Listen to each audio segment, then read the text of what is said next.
Hi everyone, my name is Joseph and welcome to Digimon Liberator Episode 2, Part 1.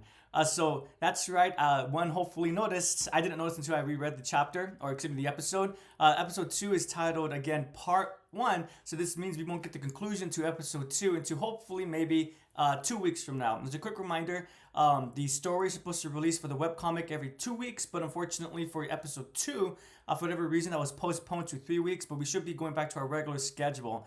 And then also, we did get some news about the web novel that should be starting, I believe, this coming Thursday, if not the following one. So that should be very exciting. Well, I'm not gonna lie, I'm very excited for that. So with all of that introductory elements out of the way, let's start discussing Digimon Liberator Episode 2. So right off the bat, as I said in Episode 0 and 1, more with 1, I stated that Taromon's personality really reminds me of Logomon, but to a lesser extent.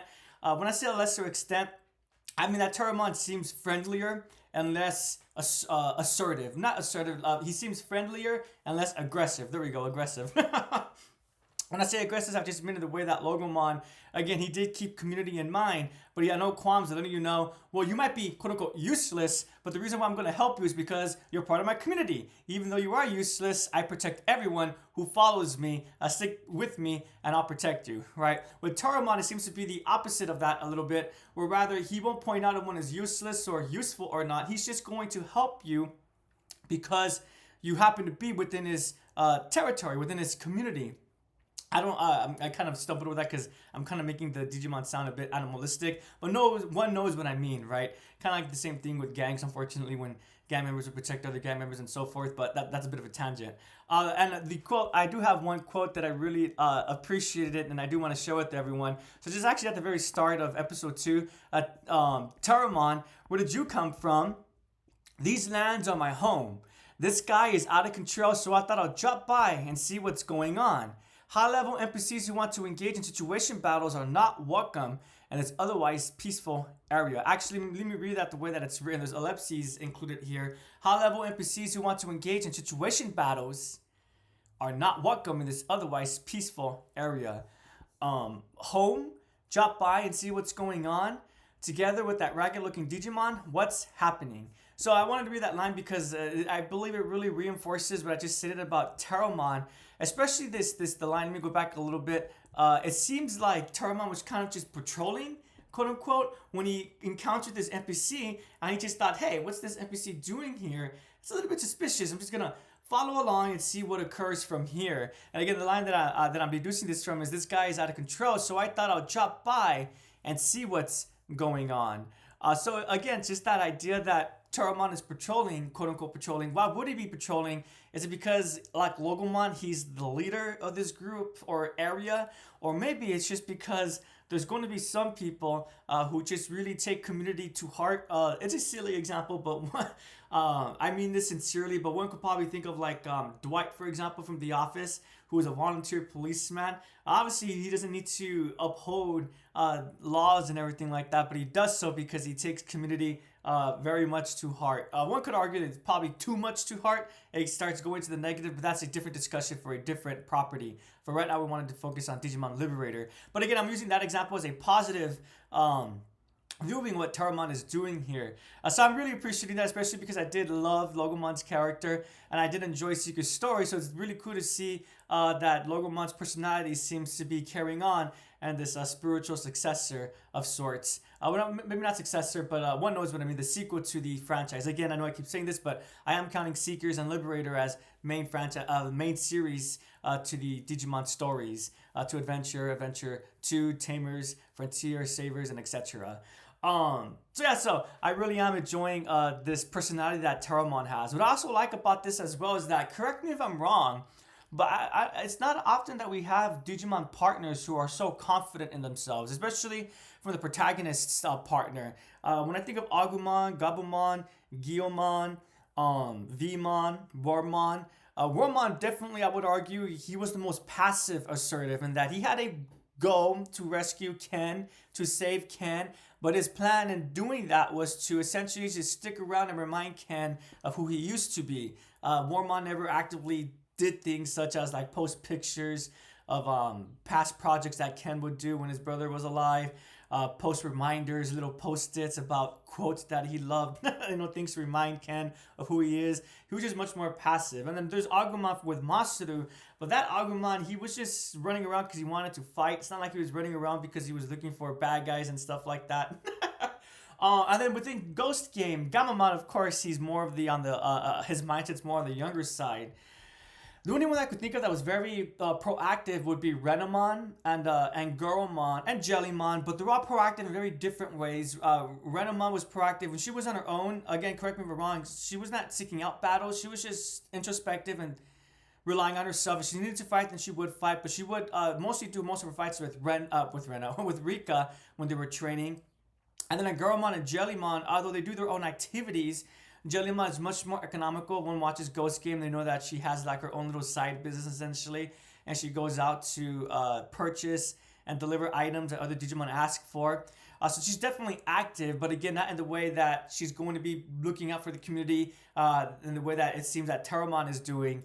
And of course, in Gurumon, while he's not economical in the same sense that Jellymon is, I would argue that his agency is used more in terms of communication and forming friendships. Everyone watches Ghost Game and they're aware of that Gurumon has like a little tea club that he participates in. I don't laugh mockingly, I laugh because I think that's quite adorable and I love that about Gurumon. So it's really cool to have these Digimon that are so active, that are so confident in themselves, that they're willing to speak to their partners like they are equals. I do believe that all the other protagonists treated their partners like they are equals, but in this sense, they really communicate with one another as if they are equals, and I really do appreciate that. Continuing forward, so far the story's been doing a really good job of setting up all the pieces. I myself have not played the Digimon card game. I have not played any kind of card game since I was a young individual. And the only card games I do have experience actually playing in would be like Yu-Gi-Oh! And that's it. I did collect Pokemon, Digimon, and Yu-Gi-Oh! Cards growing up, but the only games I played was Yu-Gi-Oh! And yeah, I think the Pokemon cards were just gifted to me and stuff. I don't remember actively buying packets. And the Digimon cards, same thing with those. I don't remember buying packets and also getting cards from the movies and stuff like that. But Yu-Gi-Oh! I do have memories of actively buying the boxes because I wanted to utilize and play with them. Despite that, most of episode 2, part 1, I would argue, is about the card battle. But despite me being someone who has no experience with the Digimon card game, I actually really enjoyed that segment still. It really reminded me of like Yu-Gi-Oh! Everyone ever watched Yu-Gi-Oh!, right? They're always so dramatic with what they were doing, though.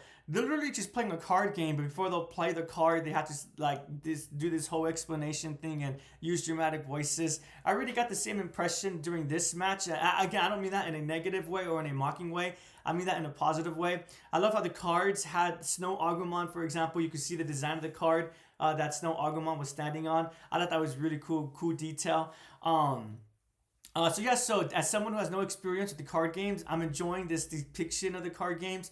The way that Shoto realized that the NPC only has 3 shields or shield walls. And then when Shoto's wall, he has 4. He started at 5, 1 got destroyed in episode 1. Now in episode 2, part 1, another wall got destroyed. So now he's at 4 or 3 as well. And I've been enjoying that. It really does remind me of Yu-Gi-Oh! In a positive, good way.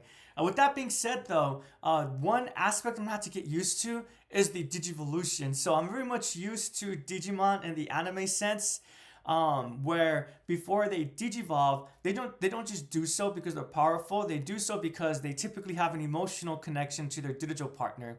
As they grow with one another, as they learn about one another, that helps to unlock the Digimon's next power. It helps them to unlock the next set of power, essentially. That's not occurring right here. I would argue, at least for me personally, my first time experiencing this, these Digimon are just Digivolving. At first, I should have realized this was going to occur because this did happen with episode 1 when we got Blukomon, I believe his name is, and then he Digivolved to his next evolutionary form. That was done through the card, and I don't know why I didn't realize that would be occurring with the protagonist Digimon as well. So let me quickly explain. Toromon, he ends up playing himself, his own little card, and then Shoto and Toromon end up Digivolving that card, and he turns into Gelmon. And not just Gelmon, but Gelmon turns into Grand Gelmon. So we went from a rookie baby level, child level, all the way up to, excuse me everyone, having a lapse of judgment. That's what's early for me, but one knows what I mean when they go to the third level.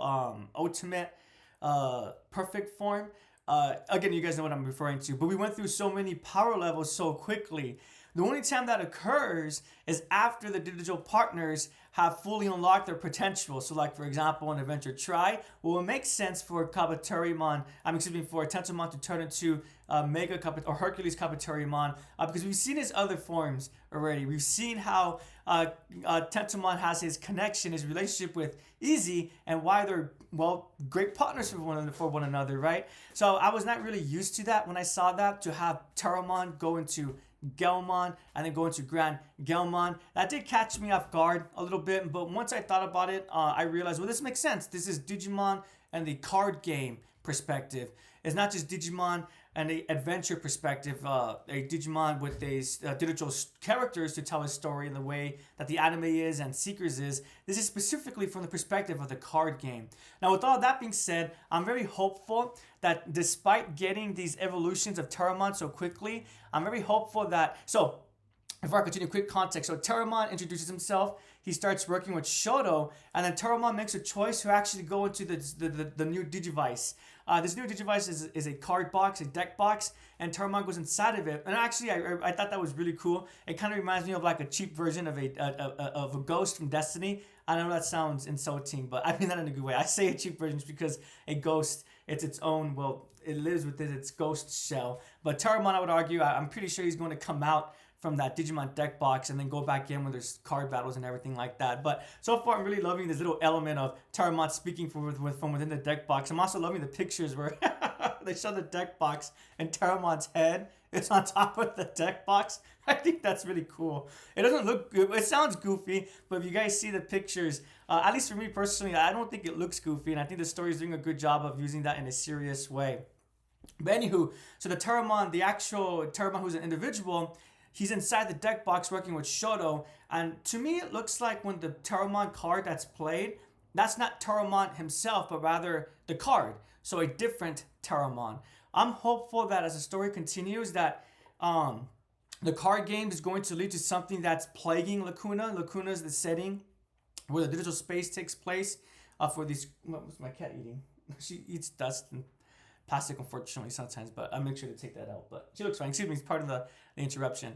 What was I saying? Lacuna is the setting where the digital space takes place. So we don't know what's the we don't know who the antagonist is. We don't know the pushing narrative yet, the pushing forces yet. But it wouldn't surprise me if there might be some battles where the card game element will be put aside, and we'll be having a more traditional Digimon battles where, again, there's no cards at play, no stadium at play. But who knows? Maybe I might be wrong about that. But I personally would love that, because then that would really help to reconcile the whole Digimon digivolving without any emotional connection. Well, that's just a card game.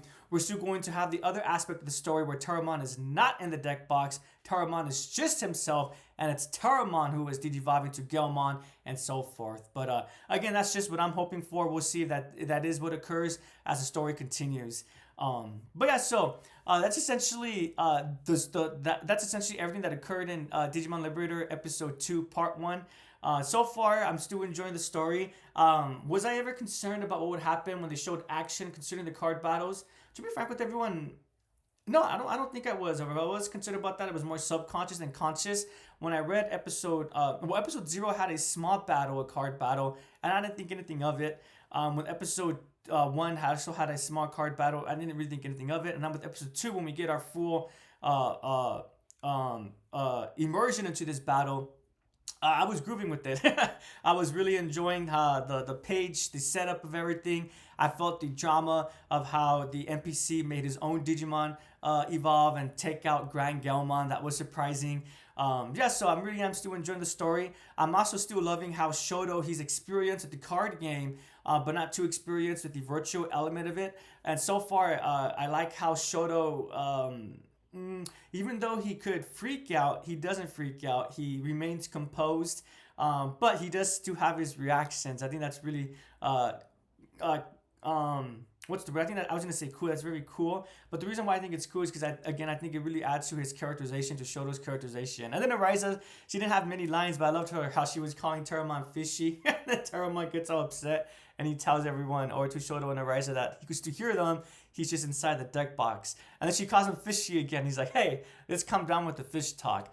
I am loving the personalities of all the characters so far, and I'm really looking forward to the introduction of the rest of the cast. And what was really cool about episode 2, part 1, is that the cast for the web novel was actually present at the beginning of the story.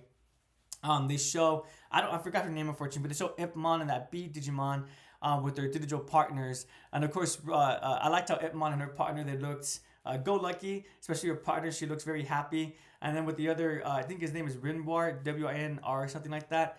He looks, of course, that typical like anime trope where one is young, but they wear the sweater and they're all like quote unquote badass.